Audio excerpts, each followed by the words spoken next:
Ladies and gentlemen, welcome to Unarmored Talk podcast, where we will have real life conversations that helps you develop an accurate way of thinking. The way we're going to do this is by gaining a better understanding of how feelings, emotions, and thoughts can influence the outcome of a personal or professional challenge. I'm your host, Mario P. Fields, and today's guest is Paul K. Cannon. He goes by PK Cannon. He is a United States Marine, retired. Again, I think he did 45 years. A little bit less than that. He's an educator, a professor, and also a broadcaster. I mean, you can catch him on TV. There's a lot of other things that PK. You mind if I call you PK? Sure. There's a lot of other things that PK does behind the scenes to make a positive impact on the world. And last but not least, he's one of the unique folks, right, who's a global inspirational speaker. He got through the vetting process. He made it, and he's been doing some wonderful things. I think we're going to continue to do some wonderful things for the world here in the future. PK, welcome to Unarmored Talk podcast. Thank you, sir. Thank you. It's a pleasure, Mario. Thank you for having me. No, you're welcome. Well, hey, tell the listeners and viewers a little bit about yourself, my friend.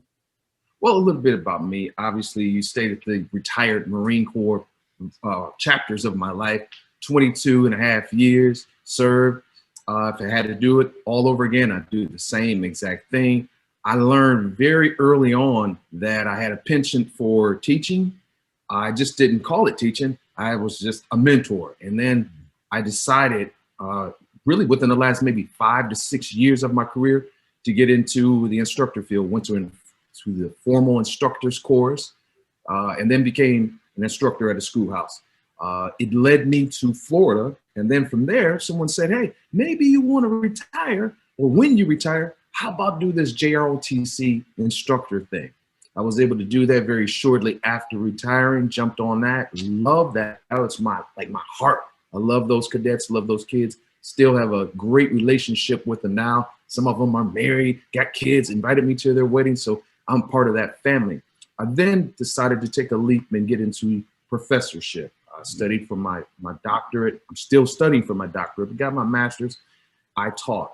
I remember I was driving down I-95. I'm here on the East Coast in Florida. I'm driving down I-95. I'm feeling pretty good about myself. I say, I just helped some youngsters out. They were asking me, Master Sergeant or Sir, whomever they would say, they'd say, what's my purpose in life? I said, your purpose is whatever you have a passion for, whatever you don't mind doing for free, but it's okay to get compensated for it as well. I said, but you have to take a leap. And I remember, Mario, I was feeling good that I was helping them out. But as I got further and further down the road, closer to my exit going home, I said, what about you? What are you doing? And I'm like, I'm good. You know how you talk to yourself and you do a little scope of what you've done and where you are. And I really said to myself, you're really not doing what you really, really want to do in the next couple of years. And so then I decided to, obviously I finished my journalism degree and I said, what are you going to do with this? I was like, I'm fine with what I'm doing right now. No, what are you going to do with this? I decided to take it up a notch and go to broadcasting school. Went to broadcasting school. Within the first week, the instructor said, dude, you got it. I was like, got what? What do I have? Take something. Yeah, right. I said, no, you got it. I want you to stick with this. I said, but I'm supposed to be a professor. They said, do this, and maybe you go back to being a professor, but try this. Once I put my mind to it, put a demo reel out, within a week, I started getting attention from various parts of the country, and I decided to go to KTBS-TV, Channel 3 in Shreveport, Louisiana. Wow. And so I'll make my next move somewhere else, but that's the story in a nutshell of how I became Marine all the way up to broadcaster. I mean, that's a very, very short version, but that's really, that's how. What a journey. I mean, how many, again, how many people do you know that served in the military and then next thing you know, they're giving the news on a local news station? I mean, what an amazing journey. Very rare. Very rare. Yeah. So, but let's jump into the topic. So, PK Cannon, right? On TV, bringing the news to you, to living rooms across the world, right? People look at Absolutely. you like, oh man, his transition must have been smooth. He had a great team. Look at him, smooth transition. But that's Yeah, not the case. no, So absolutely not. talk to us about your not so smooth transition and what things that you discovered about old PK. Well, it's a good question, Mario, because I don't want to mislead anyone to think that, hey, it happened overnight and it was just boom, hey, you got it, that kind of thing. No, there were some challenges. There were some challenges.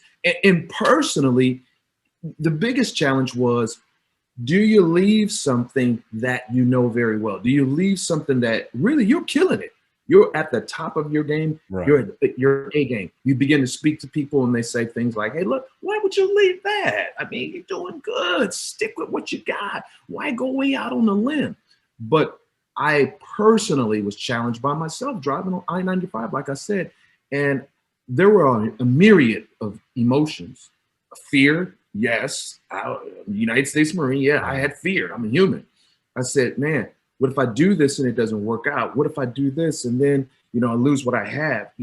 But really, it was all about losing everything. T.D. Jakes said, Bishop T.D. Jakes, I remember him saying on a broadcast, he said, in order to become what you really want to become, you got to lose everything. You got to give up everything to become what it is that you want. And I was like, Right. wow, everything. And so there was some fear and there was some trepidation. There was some, what are you doing making such a pivotal move this late in life? And I was like, I'm still young. This is not late in life. And so he had to get over the fear. And then, Mario, there was, hey, I'm jumping into this new industry and everything's going 100 miles per hour, like really, really fast. And I'm sitting there going, I got to pick up this. Like, hey, I learned this in school, but I didn't learn that. And it was like, okay, you know what? Take all that off and just learn and observe and ask as many questions as you possibly can and hold on for dear life because it's no easy way to break into the industry. You're going to work hard and you're going to have to learn a lot of things, sometimes the hard way. Yeah, and I believe that a lot of people who served in the military, they have this emotion of fear when they start to transition, especially after you've done 2 decades and some change. Oh yeah. So the question I have for you is what was your thought process? You're aware of your fear. You already said, hey, I'm aware of these emotions, but it takes effort to think. So talk to us about how did PK go into the thought process and how did you design a outcome to not let fear prevent you from now becoming a broadcaster? Excellent question. Mentally, where I went this is where I went with it, Mario. I said, let me go back a few years to the young man that was told to jump out a perfectly good helicopter as an infantryman. Okay, nothing's wrong with the helicopter, but I had the fast rope out of that bad boy. So, and I'm like, but here's the thing, I loved it. I loved it. We were supposed to do a few jumps and then go on and set up perimeter security. But I volunteered. I want to go back up there and do it again. And so I kind of have an adrenaline rush naturally to do things that maybe others do not want to do. And part of that young 19-year-old infantryman is still in me. I don't mind trying something new. I really don't. And I'll say this without any condensation at all, is that I don't mind failing because I know it's going to burn at me. It's going to burn at me. And I'm going to say, I ain't never going to do that again. I ain't never going to do that again. And next time around, I'm going to fix this and fix that. Yeah. So it's just that drive and fear of failure. I kind of put it behind me and got my mind right and said, hey, dude, at the very least, if you don't make it, you retire. And you have options to do other things. And I know everyone can't say that, but I did have that safety net. But I said, man, I got to try because I was sitting there thinking, why didn't I try? Yeah, and I like how you use the past to reflect, briefly to help your thought process. You didn't use the past to paralyze you, right? But you reflected on the past and you went back to, all right, you know what? Out of all the things I did as a 19-year-old infantryman, what was your MOS? 03 11. Oh, yeah, 0311. Look at that, ladies and gentlemen. 0311, right? So you used your experience as an infantryman in that particular day or moment when it's time to jump out of a healthy, right? Healthy. I use the word healthy aircraft. Perfectly good helicopter. Perfectly, yeah, right. But how you use that to just kind of as a reference point to help you think through, you know what, I'm going to get out and I'm going to pursue some things. I have no idea what I'm about to do, but That's right. but I'm gonna put effort and see if I can make the best out of it. Even if I fail, I'm still going to continue to put effort to change that. That is amazing. At any point during this journey, did you realize that you thought you were good at something and then you realized, man, I'm not as good as I thought I was? Oh, absolutely. Another great question. Yeah. Well, I'll say it like this. Being in front of a camera, I've had multiple opportunities to do that in the past. I've had little inklings, little revelations that you might be all right with this, or you're comfortable with it, especially being live extemporaneously. The editing part, you got to do a lot of video editing, and it's fun, video editing. But when you're in the TV business, you got to edit very quickly. You don't have a lot of time, and it needs to have good quality, sound quality, things of that nature. I thought I was okay with that, Mario. I thought I was, but I had some things to learn for the speed in which they needed it, right? So that was humbling because what I didn't know was that's about 60 to maybe 70% of your time. Right. You're really only in front of the camera, maybe a minute and 30 as a reporter, a little bit longer as an anchor. But really your time is right here on that laptop or in the editing bay and getting things right to make sure you get sound bites and things of that nature. But after a few lumps over the head and me taking some classes and basically just going to people that said that were good at it, I'd say, hey, you seem to be good at it. I'm going to latch on to you. Even if you work a different shift, I'll come in early, I'll stay late, and really having that dog in me to learn. And then it started to get fast. And I was able to knock out what we would call a TV package. A TV package is a little longer. So it's almost like a little small documentary. And then you have a TV story, which is maybe 30 seconds to 50 seconds. And those can be powerful as well. And I had to make sure that I can do them very fast. Here's PK going there. Hey, PK, when are you going to get that to us? Hey, I'll get it to you by Thursday. Thursday. PK's like, I'm ahead of the team, right? No, yeah. Like, I need that in 20 minutes. You're like, what? So that's the time. So this is interesting. Have you, during this, post Marine Corps journey, yes. Did you ever find yourself live or doing a recording and then Marine Corps jargon, right, or something military came out where you didn't even realize it, or you did? Talk to me about how did you get over that? What was that like? Well, the answer is yes. Marine Corps jargon is it oozes out of my body. So I remember when the pandemic started. I was still fairly early on in my career, and we had to talk about face masks. We had to talk about masks and this thing where people would have to wear them in restaurants. It was still early then, and folks were going, what's that? So for me, the Marine Corps vernacular in me kept calling it a gas mask. So I was like, I was live.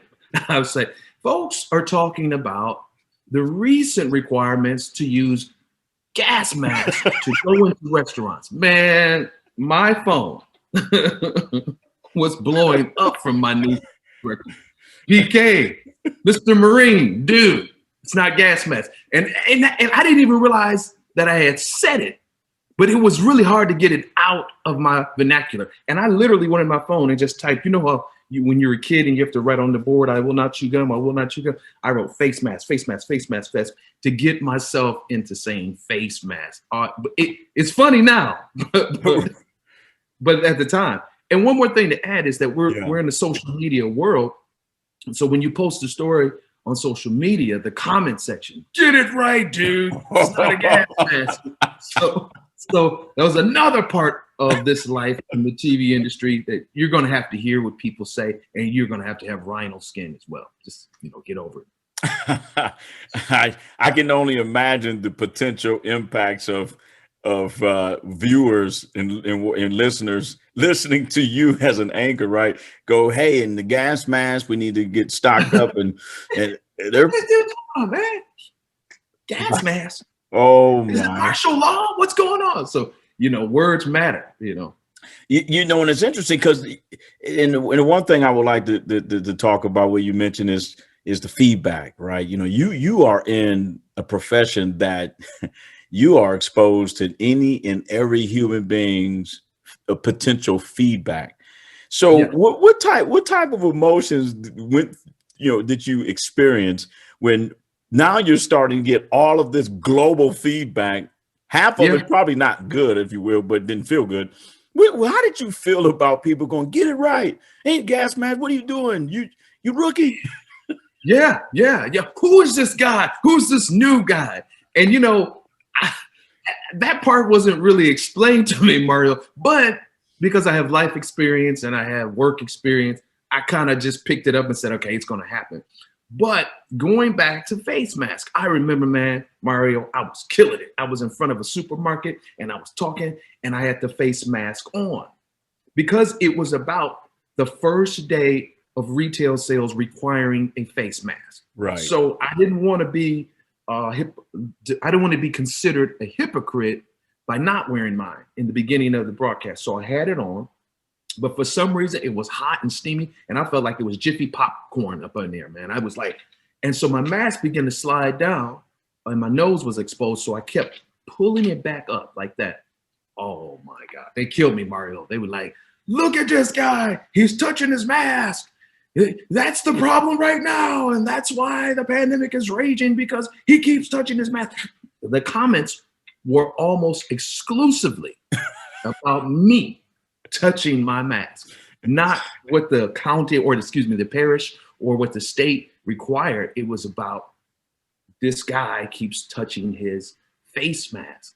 And I learned that wasn't the only time. I learned that people were really, number one, concentrating on me, my face, what I wear, everything. And then after that, I'll maybe listen to what you say in terms of social media. And I was like, whoa, that changed my paradigm. And it made me say, dude, you got to be on point, super, super duper on point, just to be able to present the news. And maybe a handful will receive the news, but really it's about the presentation. So I had to learn that fairly quick. No, and I like how your thought process, you were aware of your emotions, but you thought through the why. You didn't have to, right? You didn't have to. You could have said, I don't care what these people think. If you, why don't you come out here and give the news and see how hard it is?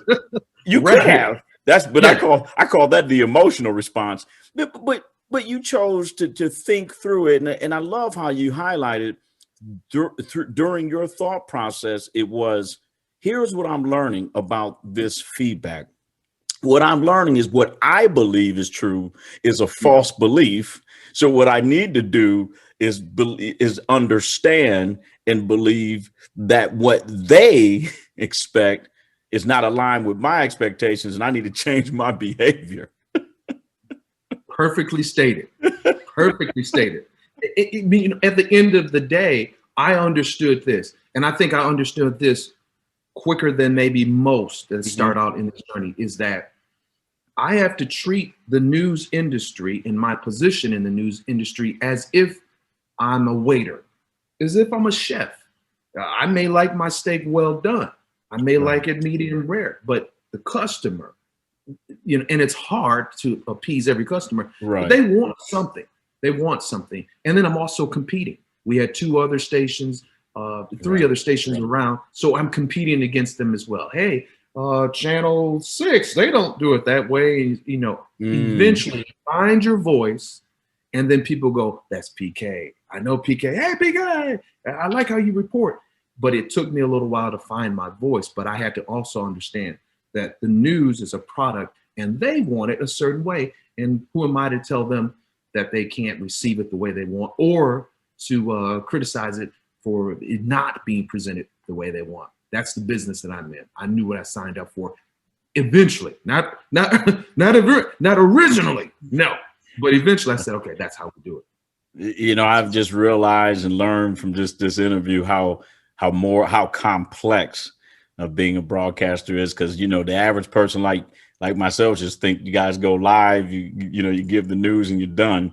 But you've opened my eyes and in my mind to a lot more in-depth thinking about what it takes to give the news. Well, let me add something, Mario, if I may. Yeah.